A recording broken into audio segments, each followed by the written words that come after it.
ఈ రోజే డౌన్లోడ్ చేయండి. మీ ఫేవరెట్ షోస్ చూడండి.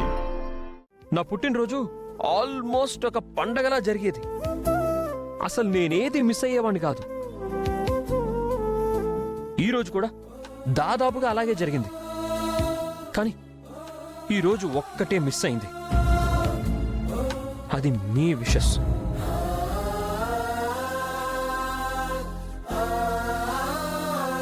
అందుకు నేను అర్హుణ్ణి కాదా? మీ విషెస్ ని అందుకునే అర్హతే నాకు లేదా?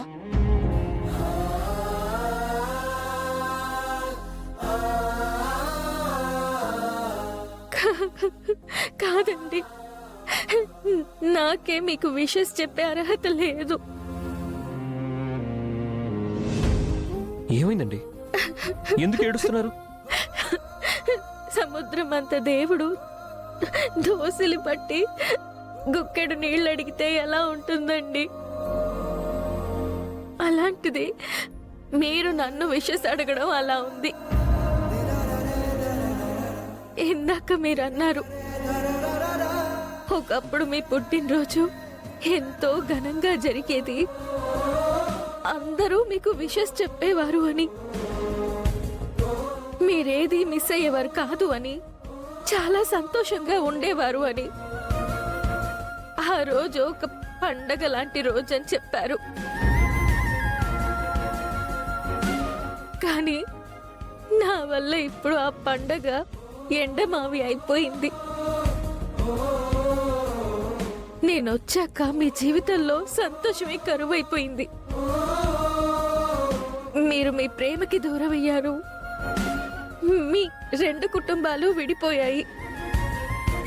మీకు మీ అమ్మగారికి మాట లేకుండా పోయాయి. ఆఖరికి మీకు మీరే దూరం అయిపోయారు. నా వల్ల మీరు ఎన్నో కోల్పోయారు, ఎంతో నష్టపోయారు. అలాంటి నేను మీకెలా విషెస్ చెప్పగలనండి?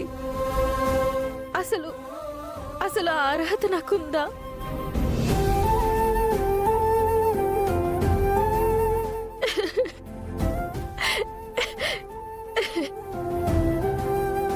అహల్య గారు, మీ వల్ల నేనేమీ నష్టపోలేదండి.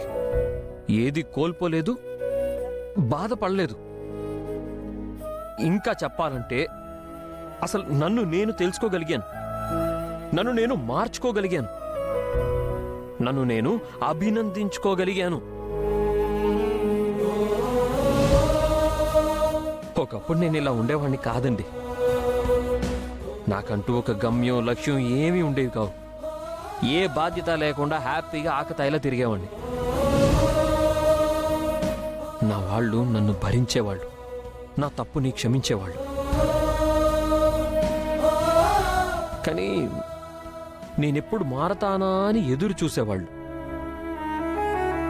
కానీ మీరెప్పుడైతే నా లైఫ్లోకి వచ్చారో, జీవితం అంటే ఆట కాదు, ఆకతాయితనం కాదు, ఒక ఆశయంతో చేసే పోరాటం అని నాకు అర్థమైంది.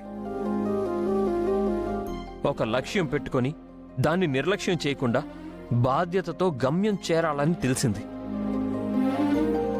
ఇంద్రకిచ్చిన ప్రామిస్, మీకోసం తీసుకున్న టెన్షన్ నా డెస్టినేషన్ని డిసైడ్ చేశాయి. అప్పుడే నేను మళ్ళీ పుట్టానండి. మా అమ్మ నాకు జన్మనిస్తే మీరు నాకు పునర్జన్మనిచ్చారు.